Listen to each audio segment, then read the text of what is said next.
நண்பர்களே, golden R அப்படின்னா என்ன? அந்த 1 மணி நேரம் தங்கத்துக்கு இணையானது. எப்பன்னா ஹார்ட் அட்டாக் வந்த முதல் 1 மணி நேரம் தான் கோல்டன் ஆர். இந்த கோல்டன் ஆர்ல அவரை எப்படியாவது ஒரு நல்ல வசதியுள்ள மருத்துவமனைக்கு கொண்டு சேர்த்துரும்.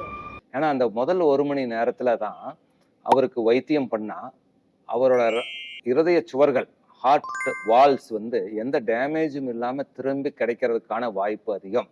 ஸோ அந்த ரத்த ஓட்டம் தடைபடுறதுங்காட்டி தான் மாரடைப்பு வருது. அந்த ரத்த ஓட்டத்தை எவ்வளவு சீக்கிரம் ரிவர்ஸ் பண்றோமோ அவ்வளவு சீக்கிரம் நல்லது. ஸோ முதல் 1 மணி நேரத்துல நம்ம ஒருத்தரை மருத்துவமனைக்கு கொண்டு போயிட்டோம்னா அவங்க உடனே ரத்த உறைவு நீக்கும் சிகிச்சை, அதாவது த்ராம்போலைட்டிக் தெரப்பி ஆரம்பிச்சிருவாங்க. த்ராம்போலைட்டிக் தெரப்பி ஆரம்பிச்சாச்சுன்னா இந்த ரத்த குழாயில் இருந்த அடைப்பு நீக்கப்பட்டு திரும்பி அவருக்கு ரத்த ஓட்டம் கிடைக்கும். நார்மல் பிளட் ஃப்ளோ வந்தோடனே அந்த ஹார்ட் மறுபடியும் நார்மலா ஃபங்க்ஷன் ஆக ஆரம்பிச்சிடும். பர்மனன்ட் டேமேஜ் எதுவும் நடக்காது.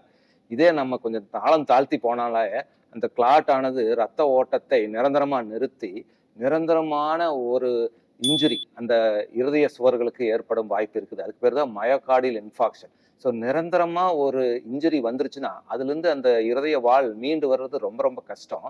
ஸோ அந்த இருதயமானது ஃபெயில் ஆகிறதுக்கான வாய்ப்பு அதிகம். ஹார்ட் ஃபெயிலியர் என்று சொல்வார்கள். ஸோ அந்த முதல் 1 மணி நேரத்துக்கு அப்புறம் லேட்டா போகும்போது அவங்களுக்கு காம்ப்ளிகேஷன்ஸ் ஜாஸ்தி, அவங்க இறக்கும் சாத்தியக்கூறு அதிகமாகுது.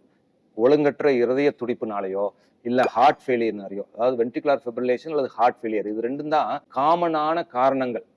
ஸோ இது ரெண்டையும் தவிர்க்கணும்னா முதல் 1 மணி நேரம் கோல்டன் ஆர்ல அவர் ஒரு நல்ல வசதியுள்ள ஹாஸ்பிட்டலுக்கு போக வேண்டும். அப்பொழுது எதர் ரத்த உறைவு சிகிச்சை மேற்கொள்ளலாம், இல்ல ஈவன் கொரோனரி ஆஞ்சியோகிராம் பண்ணி எந்த இடத்துல அடைப்பு இருக்குதுன்னு கண்டுபிடிச்சு ஆஞ்சியோபிளாஸ்டியும் உடனே பண்ணுனா அவர் மருத்துவமனை விட்டு வெளியே வரும்போது முழு ஆரோக்கியமான மனிதனாக எந்தவித குறைபாடும் இல்லாமல் வர முடியும்.